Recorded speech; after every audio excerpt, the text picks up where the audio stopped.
Hello everyone, welcome back to yet another video. We are going to discuss about comparison operators, equality operators and assignment operators in this particular video, and the remaining operators in the next video. As you know, we already discussed about the operators, what are the types of operators we have in Python, and also about a brief discussion about the arithmetic operators, and we already discussed about the examples, how it works and how the arithmetic operators do in Python. So in this video, we are going to concentrate on comparison operators, equality operators and assignment operators. So let's look at about it. So let me clear this. So generally, comparison operators are mainly used for comparison purposes. What it means is, the comparison operator checks both the operands. Let's assume you have two variables like a and b. If you have variables a and b and they have some values assigned to it, so what it does is it compares a value and b value. Okay, after comparing a and b value, if the condition is true, it will be returning the true. If the condition is not correct, it will be returning the false. So what it does is it returns a boolean value. So comparison operators, what it does is it compares the values, two different values, so whether to give a true or false. It only returns true or false, that's it. And also you have to keep in mind that comparison operators must be used with integer and float type of values, that's it. You should not use with any other data type. You have to use only with integer and float values. Now let's look at what are the different types of comparison operators you have. We have equal to, not equal to, less than or equal to, greater than or equal to, greater than and less than. These are the different types of comparison operators we have. Let's take one by one. Let's assume we have variables a is equal to 5 and b is equal to 6. If you want to check a equal to b, let's print this. What you will get? False, because a is not equal to b. What it is doing, it is generating an output called false. So double equal to, what it does is it compares the both left hand and right hand side values. You have left hand side a and you have the right hand side value b. 5 is equal to 6. It is not equal to 6. So what it does, it returns the false. If you have the value of b is equal to 5, if you run this now, you will get the value true, because 5 and 5 are equal. So a and b values are equal, so it is returning a value called true, boolean value of true. So if you are having the same values on the both sides, both left hand and right hand side, you will be getting the value called true. So if it is not equal, you will be getting the false. Okay, let's assume we have not equal to. If you run the same thing, what it is saying is a is not equal to b. A is not equal to b. You have values 5 and 5. In this case, the two values are equal, but here what we are saying, a is not equal to b. Generally it is wrong, right? So what it will be returning is false, because a is not equal to b is a false statement here, because we have the values 5 and 5. So these two values are already equal. So if you place the same with another value like 5 and 6, if a is not equal to b, we are saying that a is not equal to b, and what it means is 5 is not equal to 6. The statement 5 is not equal to 6 is generally right. So what it will return is true. So that's the thing about equal to and not equal to things. You have to look at it about it. In the same way, let's check the remaining operators as well. Let's assume we have print a greater than b. We have the value a as 5 and 6 value is b value is 6. So if you check a greater than b, means 5 greater than 6 is a false statement. So what it return is, it is a false. If you check the same thing with less than b, it's a right statement. So what it returns is true. In the same way, if a less than or equal to b, what it gives is true. And also a greater than or equal to b, what it gives is false. Why?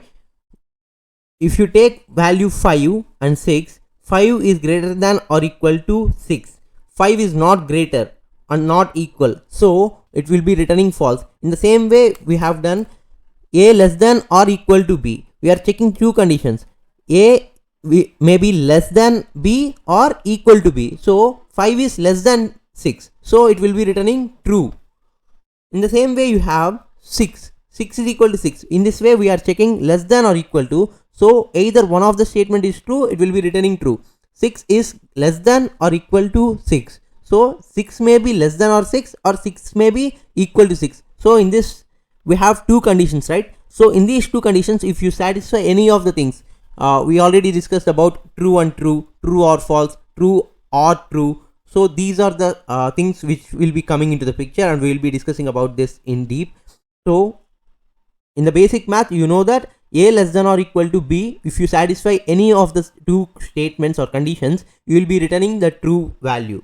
So it will be representing the true value itself. That's it about the comparison operators you have to perform. We'll be looking about different programs to perform. So in that, we'll be getting into deeper about these comparison operators, where we'll be using a lot more programs, like we'll be having several conditions to check with. So don't worry about it for now. Just understand the concept, what it is doing, what a comparison operator is doing, whether it is comparing the values or not, what will be the output, what will be the boolean value we will be getting. So you have to mainly concentrate on the values you are getting, like true or false, whether the statement is true or not.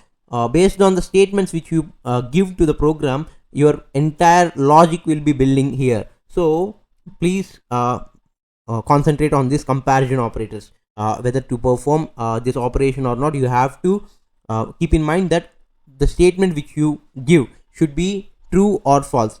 If it is true, you will be performing the set of operations. If it is false, you will be performing another set of operations. Like if else ladder, we will be having several things in if else, like for loops. In loops also, we will be using some conditions. So it is very important concept we are having in Python. Not only in Python, we are having in several languages as well. So comparison operators are the must things you have to note. And the another point which I want to recall is the comparison operators must be used with integer and float type of values only. That's it. So as we already discussed about comparison operators, we already mentioned double equal to and not equal to.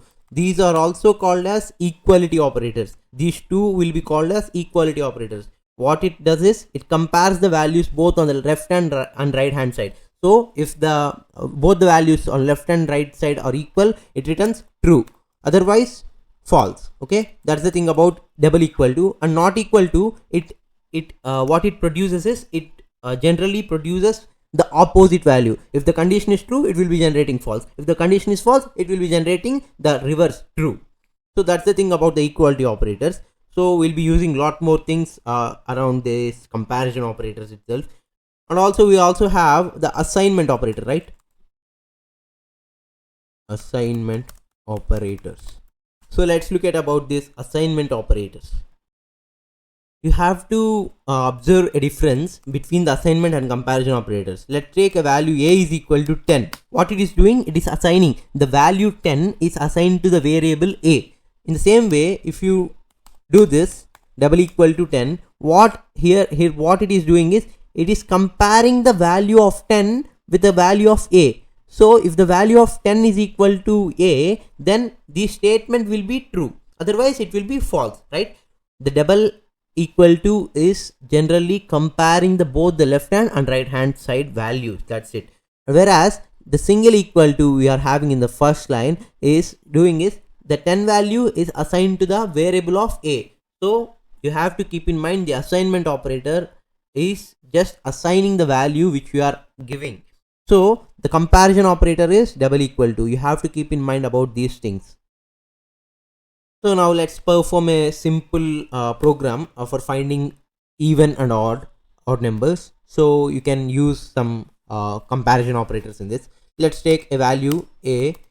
Let's prompt dynamically from the user. So input, enter a number. So after user entering the number, let's take the conditions. If a percentile 2 not equal to 0, let's take even numbers first. Not equal to 0, print even, else print odd. Sorry, print odd. Let's run this. I'll explain the details about this. Let's enter a value called 6. What is showing? It is showing even. 6 is an even number, so we are getting the even number. So what we are doing is we are entering the value into variable called a. So after entering a value from the user, it is taking the value from the user, right? So you have to check a percentile 2. We know that percentile is the symbol for modular division, and it checks the remainder. It gives the remainder, right? By dividing with 2, what you will get if a number is divisible, exactly divisible, if an even number is divisible by 2, you will get the remainder as 0, right? If the number is not divisible by the 2, you will be getting the remainder as 1. So simply it will be comparing the value 0 with the value 0. If 0 is equal to 0, means it compares the value a percentile 2. If you give the value of 4 as a, if you divide with 2, 4 is successfully divisible by 2. So what it returns is 0. So you have 0 is equal to 0. So this condition is true, right? So it will be printing even. At the same time, if you give the value of 5, let's run this again. I'm giving the value of 5. Now what it is returning is odd. So if you give the value of a is equal to 5, what it does is it divides the value 5 with 2, right? The remainder it generates is 1. So if you compare the 1 and 0, what you are getting, it is false, right? The condition is false. You have 1 equal to 0. So the condition is false. So it ignores the if condition and it goes to the else part, and you will be getting the output as odd. That's it about the comparison operators. You can use different types of operators you have. In the same way, you can check with the odd numbers as well. You can do that. If you able to do that, it will be very useful and helpful to you. So please do that with without hesitation. That's all about the comparison operators and assignment operators and equality operators. In the next video, we'll be discussing about some more operators. So that's all for the video. Thanks for watching.